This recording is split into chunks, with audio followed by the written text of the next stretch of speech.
Bueno, buenas noches. Muchísimas gracias por la invitación a, a poder compartir con ustedes esta experiencia en autoanticuerpos. Muchas gracias a la doctora Quadrelli por invitarme para dar esta charla. Así que bueno, empezamos. Sé que ya venimos de un recorrido de varias otras charlas, así que vamos a tratar de transmitir conceptos que creo que pueden ser importantes, aunque no están directamente relacionados con la tomografía, el pulmón y demás, ¿no? Vamos a empezar un poco con esta idea. Charlar algo de por qué los autoanticuerpos pueden ser orientadores para el diagnóstico, la lectura de un resultado y los puntos a considerar, cuando uno recibe un informe de anticuerpos, la relevancia de la inmunofluorescencia, el interrogatorio sistemático, que ya tanto la doctora como el doctor hablaron de la relevancia y de la importancia. Ahora vamos a agregar un poco la idea de que para solicitar los estudios de autoanticuerpos es importante tener datos clínicos concretos, y los autoanticuerpos que solicitamos pensando en miositis, esclerodermia, vasculitis y artritis reumatoidea.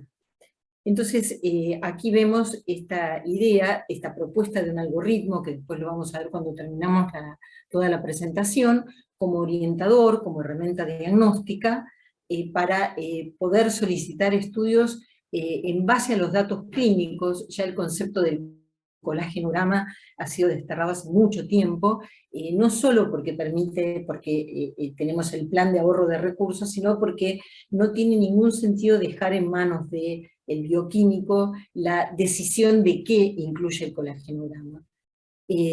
También en este artículo se señala el concepto clarísimo que el anticuerpo sugiere el diagnóstico pero no lo confirma, que su ausencia no descarta un diagnóstico presuntivo, que los anticuerpos no son para el seguimiento, no lo vamos a pedir reiteradamente como otros parámetros para ver cómo está el paciente, pero que si el anticuerpo basal es negativo, se debe repetir en el tiempo porque puede aparecer o puede positivizarse. Entonces, cuando nosotros recibimos un informe, ¿qué es lo que nos va a interesar? ¿Qué puntos vamos a considerar? El título, el patrón o imagen, la presencia de fluorescencia en el núcleo y en el citoplasma, y el significado de la clasificación ACE. Cuando vemos el informe, acá tenemos que estos son informes, es un informe actual, vemos que ya está incluido el concepto de núcleos citoplasmáticos para lo que es el FAN, que inicialmente fue factor antinúcleo, o el ANA, anticuerpos antinucleares, pero ya vemos acá muchos datos que tenemos que tener presentes. La técnica que se utiliza es la inmunofluorescencia indirecta, es la que realmente tiene mayor sensibilidad y bastante especificidad. Se hace sobre un sustrato que ustedes van a ver, que es el HEP2. El valor de corte varía con el laboratorio, pero lo que a nosotros nos permite, cuando pensamos en el título, ubicar cuán lejos del valor de corte está nuestro paciente. En este caso, el título es 1 en 1280, pero no para analizar el caso en particular sino para ver en el patrón que esté informado el núcleo y el citoplasma. Es decir, que en las formulaciones actuales de los diagnósticos del laboratorio se incluye estos dos conceptos: el informar qué pasa en el núcleo y qué pasa en el citoplasma. También vamos a encontrar esto, no sé si ven cuando señalo, la característica nomenclatura AC, que es anticélula, y que esto nos orienta a pensar en todas estas cosas, en que en una célula hay una multiplicidad de antígenos potencialmente generadores de autoanticuerpos. En presencia de todos estos factores ambientales, tóxicos, drogas, hay modificaciones de esos antígenos que pueden generar un desconocimiento en el propio sujeto y la formación de autoanticuerpos. Entonces nosotros tenemos que esos antígenos están en el núcleo, pueden estar en el nucleolo, en el núcleo y en el citoplasma. En todos estos lugares puede haber antígenos que potencialmente generan autoanticuerpos. Por eso el concepto es que el FAN son anticuerpos, anticomponentes celulares, tanto en el núcleo como en el citoplasma. Esto nos va a interesar autoantígenos existentes en estos lugares. En el núcleo tenemos anticuerpos, antígenos relacionados con la cromatina y con las ribonucleoproteínas.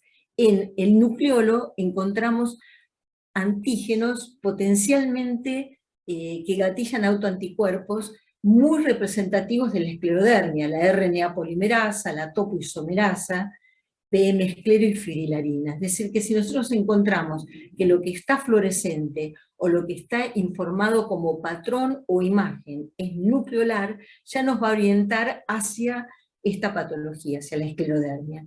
Y una cosa muy importante es que los antígenos relacionados con las enfermedades neumonológicas más relevantes, la miositis, por ejemplo, están en el citoplasma. Es decir, que la fluorescencia la vamos a encontrar en el citoplasma. Por eso los informes que no abarcan o incluyen al citoplasma pierden valor para detectar este tipo de anticuerpos.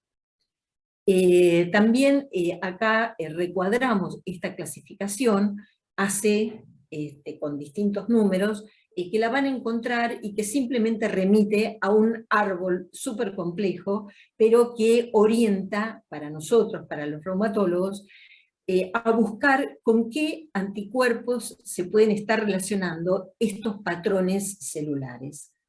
Esto no es para memorizar, es simplemente para tener la tablita y recurrir a ella cuando sea necesario. Entonces, ¿nos importa el título? Dijimos que el método de elección sería la técnica de la inmunofluorescencia indirecta.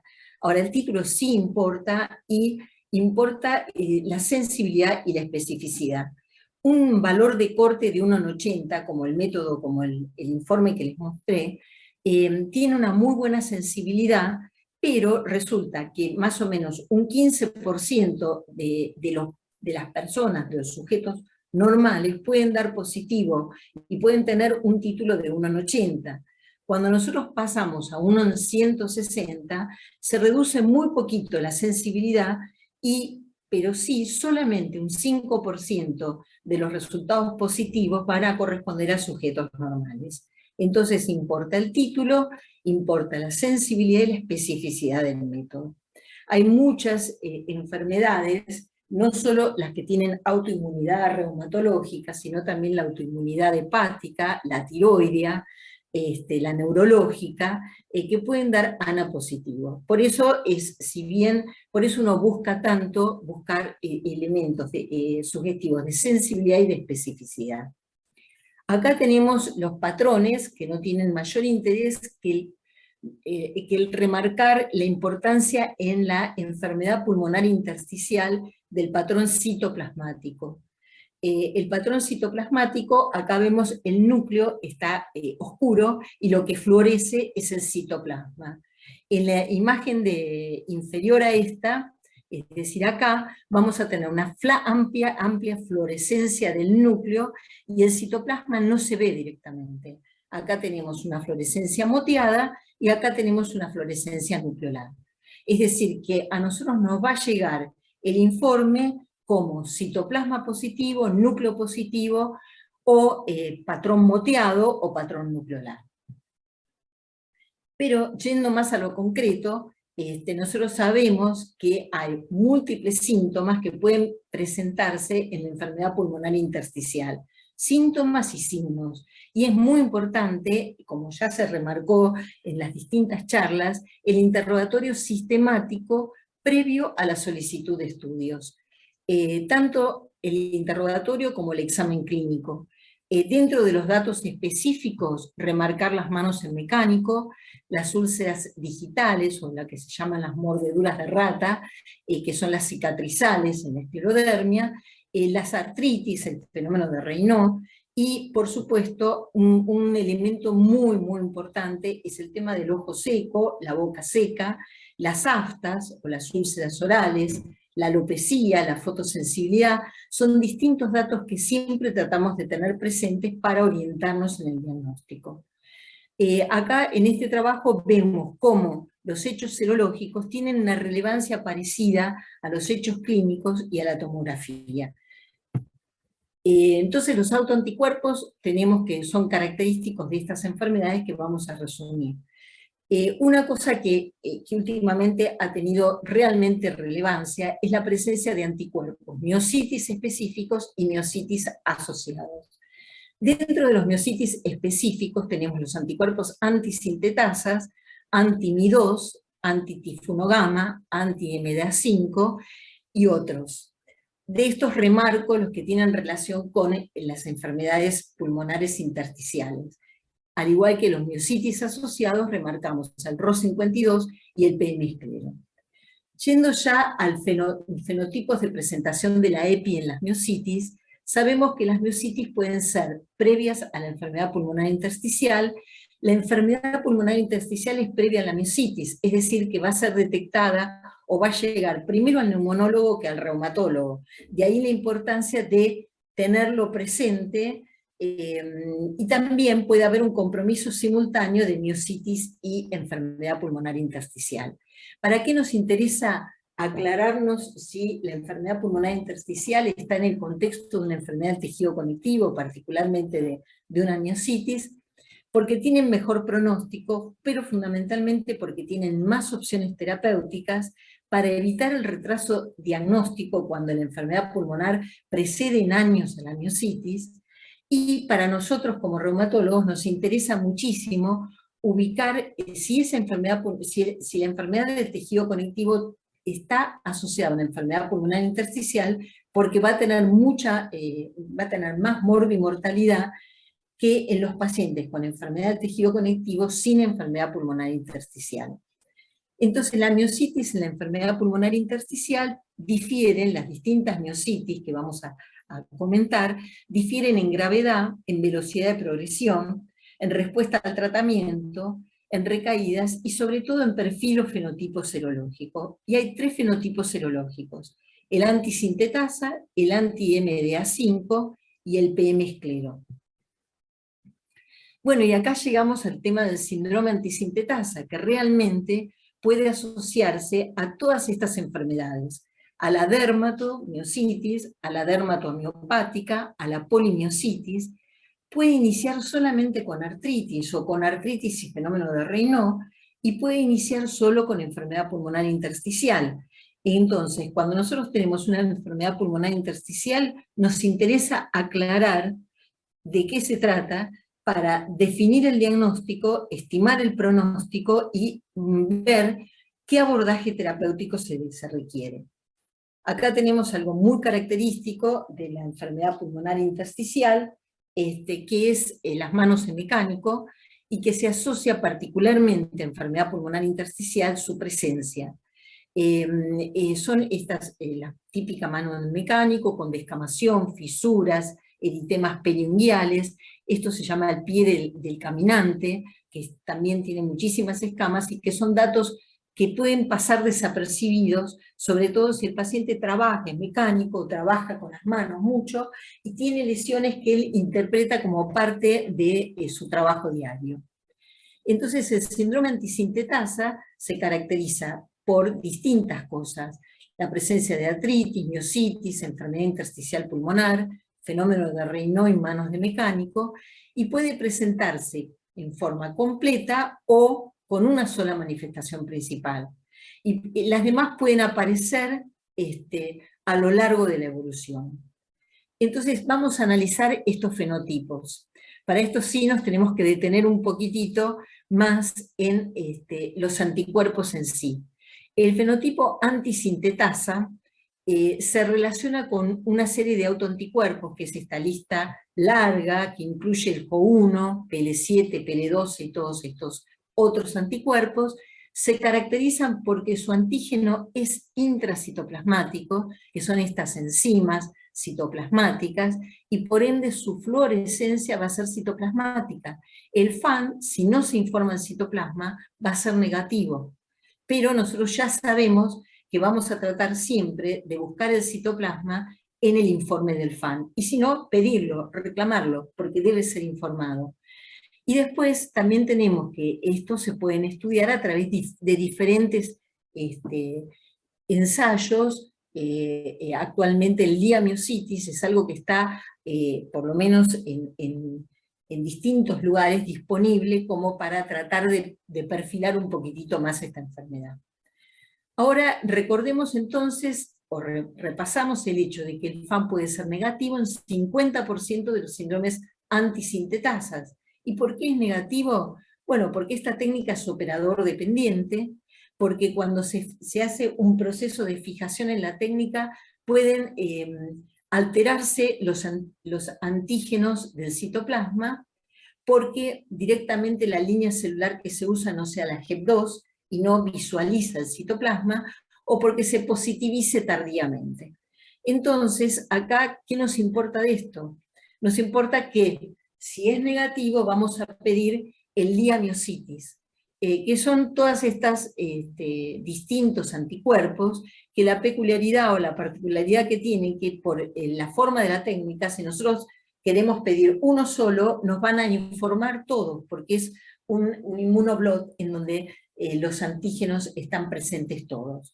De cualquier forma, esto no es para recordar todos estos anticuerpos, sino fundamentalmente para saber que con un FAN negativo no nos vamos a quedar tranquilos, y vamos a pensar en nuestros criterios diagnósticos clínicos, y a partir de ahí buscar profundizar en los anticuerpos.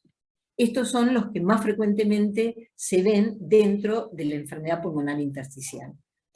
Entonces, como estos anticuerpos antisintetasas son excluyentes entre sí, podemos establecer dos fenotipos. El fenotipo Jo positivo, que incluye todos estos datos que vemos acá, miositis, artritis, EPI, Raynaud, y que va a llevar a un cuadro de enfermedad pulmonar intersticial crónico, que en general se estabiliza con la inmunosupresión, y el Jo negativo, que incluye todo el resto de los anticuerpos, pero que destacamos la presencia del PL12, que solamente puede estar limitado al pulmón, es decir, que no tiene ninguna otra peculiaridad, y que uno debe tratar de buscarlos para comprender un poquito más en qué estamos. Los antisintetasas que están inadecuadamente o no tratados van a ir sumando otros hechos patológicos. Y la asociación del anticuerpo RO52 con el JO1 tienen una evolución más severa y mayor fibrosis. Entonces, para tratar de resumir este concepto, ¿para qué nos sirve saber los fenotipos? Primero, porque uno puede pedir el JO, el FAN y el JO. Si el JO es negativo, recién ahí pediremos todo el resto de los anticuerpos. Esto implica un ahorro económico muy marcado, y una selección de la herramienta diagnóstica para poder aclarar esta enfermedad. Todos conocemos el gotrón, el signo del Schall, el eritema peritoneal, que son datos característicos de la dermatomiositis, que, como bien sabemos, tiene mecanismos patogénicos, cambios anatomopatológicos diferentes entre la poli y la dermato, y también tienen un diferente perfil serológico. En la miositis, los anticuerpos miositis específicos son todos, pero a los efectos del pulmón nos interesa pensar en el MDA5. El MDA5 es un anticuerpo que puede dar muchos síntomas y signos diferentes. Enfermedad pulmonar intersticial rápidamente progresiva, puede tener una dermatoamiopática, vasculopatía, puede dar úlceras cutáneas, y una cosa importante es que puede dar un signo de gotrón invertido, es decir, que en la palma de la mano podemos encontrar lesiones que normalmente en la dermato la encontramos en el dorso de la mano. Es decir, que el MDA5 También vamos a resaltar que es una proteína que está asociada a la respuesta viral innata. Es una proteína sensora del RNA. Esto significa que en condiciones normales esta proteína gatilla la producción de interferón y TNF-alfa frente a un virus. Sabemos que todas estas enfermedades pueden estar gatilladas por virus. La presencia de anticuerpos anti-MDA es anticuerpos contra esta proteína sensora del RNA. Y interviene, hay una relación bastante importante con la mortalidad. Sobre todo, el nivel de anticuerpos de MDA5 se considera un predictor independiente de mortalidad. A mayor título, mayor mortalidad. Esto define este otro cuadro fenotípico, que es el de un anticuerpo que también se localiza en el citoplasma, es decir, que el MDA5 lo vamos a encontrar en el citoplasma. Puede dar distintos patrones tomográficos que seguramente van a ir viendo a lo largo del curso, pero para recordar, los anticuerpos anti-MDA5 también tienen distintos fenotipos. Puede tener el de una EPI rápidamente progresiva, puede dar un compromiso cutáneo asociado a artritis, pero un compromiso cutáneo severísimo, y puede dar una vasculopatía cutánea con úlceras profundas en sacabocados. Es decir, que la presencia de este anticuerpo no siempre va a tener un curso tan maligno como el que conocemos habitualmente, y hay muchos predictores de insuficiencia respiratoria severa que se sostienen en títulos elevados del MDA5, ferritina elevada y la asociación con el anticuerpo rojo. Entonces, los factores de riesgo de pobre pronóstico en una dermatomiositis incluyen el sexo masculino, mayor edad, la presencia de una miopatía miopática, el MDA5 a títulos altos, la PO2 baja, la ferritina alta y los patrones tendiendo a la fibrosis. Esto es tan relevante que se buscan permanentemente establecer distintos scores predictores de mortalidad. Acá tenemos un score, vamos a mirar solamente la cohorte de validación, en donde combina la presencia de MDA5 con la proteína C reactiva positiva y el aumento del KL6. Entonces vemos que si el MDA5 es negativo y los otros dos marcadores, la proteína C reactiva y el KL6, son normales, vamos a encontrar que nuestro paciente va a tener muy baja mortalidad. Es el sector verde clarito.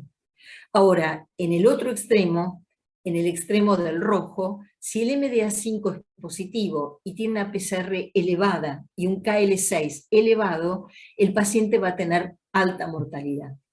Este modelo predictivo que se presentó en el Congreso EULAR de Reumatología de este año, apunta al concepto de medicina personalizada, es decir, de poder identificar qué pacientes están en el sector verde clarito, es decir, que tienen bajo riesgo de muerte, para evitar un exceso de inmunosupresión, y aquellos que están en el sector rojo, con alto riesgo de muerte, con una especificidad muy alta, y que requieren una inmunosupresión rápida y agresiva. Y también esto permite buscar distintos tratamientos que incluso son off-label, pero que pueden ayudar o intentar prolongar la situación vital de este paciente, como el uso de plasmaféresis o de los inhibidores JAK. Entonces, los pacientes de dermatomiositis versus sin MDA5 se diferencian en la evolución en meses, en que tienen más artritis, ferritina más alta, CA positivo, más alto, más EPI y EPI progresiva. Bueno, y terminando esto, recordar el tema de que el antígeno carcinoembrionario muchas veces se relaciona con la asociación de dermatomiositis con neoplasias, pero por otro lado, muchas veces es un marcador relevante de la presencia de MDA5. Lo alcancé a comentar para resaltar el tema del MDA5 en la dermatomiositis.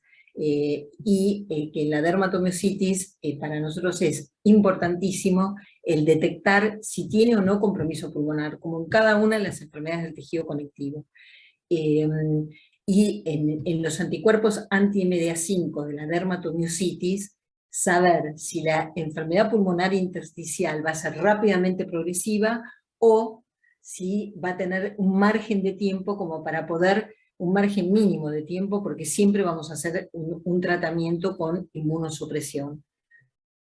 Bueno, con respecto a esto, para cerrar un poquito el tema de la dermatomiositis y el MDA5, tenemos este trabajo que también fue presentado en el EULAR del 2022, que muestra que los pacientes, muestra todas las causas de mortalidad dentro de los 6 meses de los pacientes con dermatomiositis y MDA, y se ve que es de un 30%. Siendo lo más importante la enfermedad intersticial rápidamente progresiva y la enfermedad intersticial como causa de muerte, ¿no? Y de infección pulmonar. Y vemos por otro lado, lo señalo acá abajo, no sé si se ve el puntero, los anti-MDA5, las dermatomiositis sin anti-DMA5 a los 6 meses tienen 0% de mortalidad. Es decir, que la relevancia de los anticuerpos MDA5 en la evolución de la dermatomiositis y la enfermedad pulmonar intersticial es central. Y nos queda el último fenotipo de las sintetasas, que es el PM esclero. Acá vamos a ver siempre exactamente lo mismo. PM esclero, superposición miositis con esclerodermia. Es una enfermedad en la cual el antígeno es un antígeno que está en el nucleolo. Es decir, que el anticuerpo, el autoanticuerpo va a ser autoanticuerpo contra el nucleolo.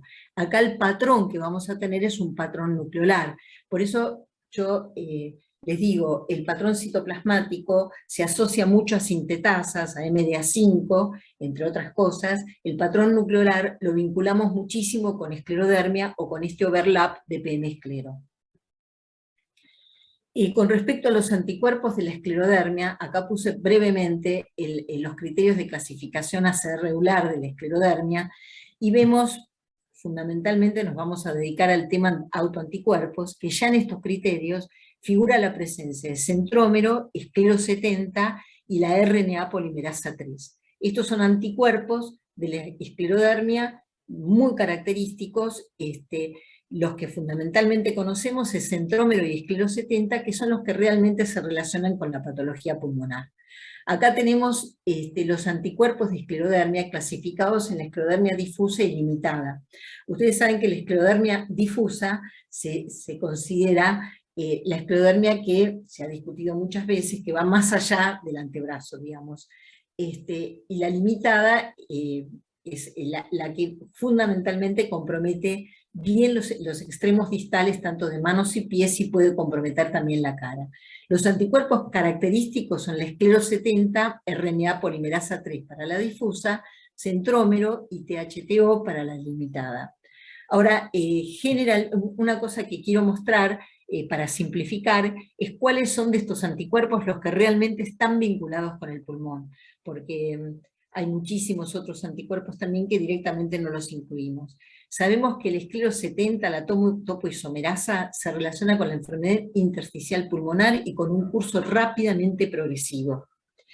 Hasta hace no muchos años se decía que el centrómero se relacionaba solo, es decir, la esclerodermia limitada, solo con la hipertensión pulmonar. Actualmente sabemos que la esclerodermia limitada también tiene enfermedad intersticial, es decir, que en los pacientes con esclerodermia limitada, con centrómero positivo o con anticuerpo anti-THTO, vamos a buscar el compromiso pulmonar, aunque el paciente no tenga síntomas, si nosotros tratamos de rápidamente ubicar si el paciente tiene o no compromiso pulmonar, que sabemos que influye enormemente en el pronóstico futuro. De hecho, hasta hace unos años, antes del advenimiento de los inhibidores de la enzima de convertidora de angiotensina, la causa de muerte más importante de la esclerodermia era la crisis renal esclerodérmica. Actualmente la causa de muerte más importante es la enfermedad pulmonar intersticial. Y ahora nos vamos a pasar a el concepto de la enfermedad pulmonar intersticial, la vasculitis ANCA. Cuando uno tiene una enfermedad pulmonar intersticial con ANCA-MPO positivos, vamos a tener que tratar de buscar si ese paciente tiene o no una poliangiitis microscópica.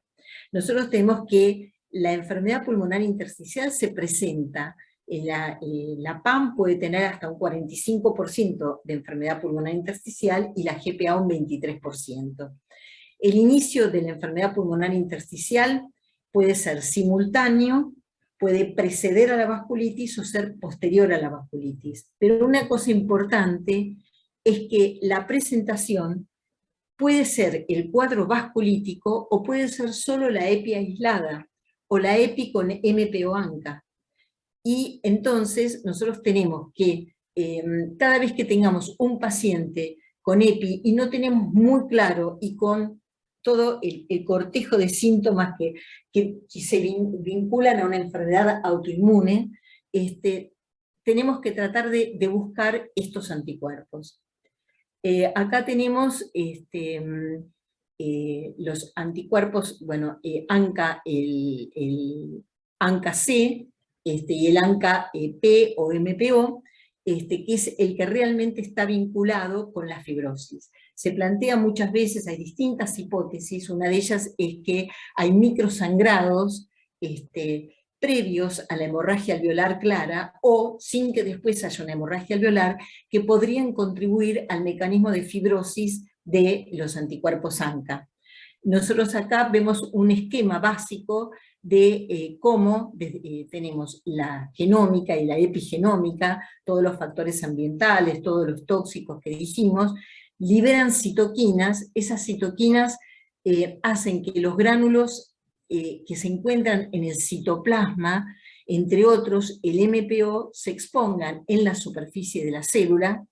Como esos gránulos estaban y estuvieron siempre en el interior de la célula, el cuerpo no los reconoce como propios, genera los anticuerpos anticitoplasma neutrófilo, particularmente los anticuerpos anti-MPO, y esa célula entra en un proceso franco de degranulación que puede ir a la apoptosis o a la formación de NETs. Si bien, bueno, creo que todos estamos familiarizados, o tenemos que estarlo, con el proceso de netosis y con la formación de NETs, y particularmente resaltar que en los pulmones los NETs activan o inducen la diferenciación de los fibroblastos. Es decir, que todo esto es lo que apunta a pensar que el MPO ANCA se relaciona con estos cuadros posteriores de fibrosis pulmonar. Bueno, acá tenemos un algoritmo que lo presento fundamentalmente porque en general en reumatología nosotros siempre decimos que los anticuerpos preceden en años a la expresión de la enfermedad clínica, pero acá es muy llamativo, se parte de pacientes que tienen neumonía intersticial idiopática, a los cuales les solicitan ANCA, son 305 pacientes en que le piden ANCA-MPO, y encuentran que 16 pacientes tenían ANCA-MPO positivo, sin ningún otro cuadro. Y esos pacientes, a lo largo del seguimiento, de los pacientes que eran ANCA-MPO negativo, 10 se positivizan. Es decir, que acá hubo 26 pacientes con ANCA-MPO positivo, pero fíjense que solo 9 desarrollan vasculitis poliangiitis microscópica, y 17 quedan como una enfermedad pulmonar intersticial. Entonces, muy importante que en esta situación, el ANCA-MPO, si fue negativo, hay que repetirlo, si el cuadro lo amerita, o si el cuadro de enfermedad pulmonar intersticial es sugestivo de una vasculitis. Acá vemos en este gráfico la incidencia acumulada de MPA, es decir, de PAM, de poliangiitis microscópica. Vemos que los pacientes con EPI, que son MPO positivos, van a desarrollar mucha más vasculitis, mucha más poliangiitis microscópica que los que son MPO negativos. Y por otro lado, y esto me gustaría que lo vean claramente, y si no después cualquier cosa lo repasamos, tenemos que en esta curva se evalúa nuevamente, los pacientes que tienen enfermedad intersticial con vasculitis ANCA, con vasculitis de PAM, van a tener una sobrevida de a los 80 meses, una sobrevida muy baja con respecto a los pacientes que tienen enfermedad intersticial con anticuerpos positivos, pero que no desplegaron una poliangiitis microscópica. Y en este se completa con una línea intermedia, que son los pacientes que tienen anticuerpos, que tienen enfermedad pulmonar intersticial y que tienen reactantes de fase aguda altos, elevados. Es decir, que estos pacientes también van a tener una baja sobrevida. Bueno, esto es para mostrar por qué es importante, si tengo ANCA positivo y tengo las distintas expresiones de enfermedad intersticial pulmonar, esto va a condicionar diferentes tratamientos. Así que bueno, los anticuerpos, si bien inicialmente uno los plantea como diagnósticos, también son herramientas pronósticas. Por último de esto de anticuerpos, vamos a mencionar los más conocidos, que es el factor reumatoideo y el CCP, y su vinculación con la artritis reumatoidea. Contribuyen al diagnóstico temprano, tienen un rol sinérgico erosivo importante y orientan el tratamiento, y lo que podemos hablar fundamentalmente es que el CCP tiene una alta especificidad, mayor que el factor reumatoideo, y que la sensibilidad de los dos es parecida. Pero lo que vamos a señalar, que nos puede importar a nosotros desde el punto de vista de la enfermedad intersticial pulmonar, es que cuando hay factor reumatoideo y CCP positivos, hay mayor presencia de enfermedad intersticial pulmonar o UIP, y por otro lado, que estos pacientes con estos anticuerpos van a responder mejor al abatacept y al rituximab. Bueno, quería mostrar esta que es una experiencia prepandemia del Sanatorio Güemes. No sé si ustedes ven el título, yo no lo estoy viendo, pero son los pacientes del Sanatorio Güemes que tenían artritis reumatoidea. Acá tomamos 166 pacientes, de los cuales 15 tenían enfermedad pulmonar intersticial. Esto es aproximadamente un 9% de los pacientes. Y vemos que el 66% eran mujeres, de una edad media, 54 años, que tenían una evolución de artritis reumatoidea de casi 10 años de evolución. Más del 80% tenían látex positivo, el 80% CCP positivo. Había un grupo de pacientes que tenían lo que se llama la doble positividad, látex y CCP, aproximadamente un 30% eran tabaquistas o ex-tabaquistas. De este grupo tenemos que la mayoría, que es el grupo azul, tenían neumonía intersticial usual, como está descrito. Un 20% tenían neumonía intersticial no específica, un 22% cambios inespecíficos y un 7% una neumonía organizada criptogénica. ¿Y por qué motivo se le había pedido la tomografía a estos pacientes? En general se había pedido por síntomas. Solamente en 6 de estos pacientes se había pedido por una placa anormal, y en los demás se había pedido por síntomas. En un solo paciente se había pedido por screening.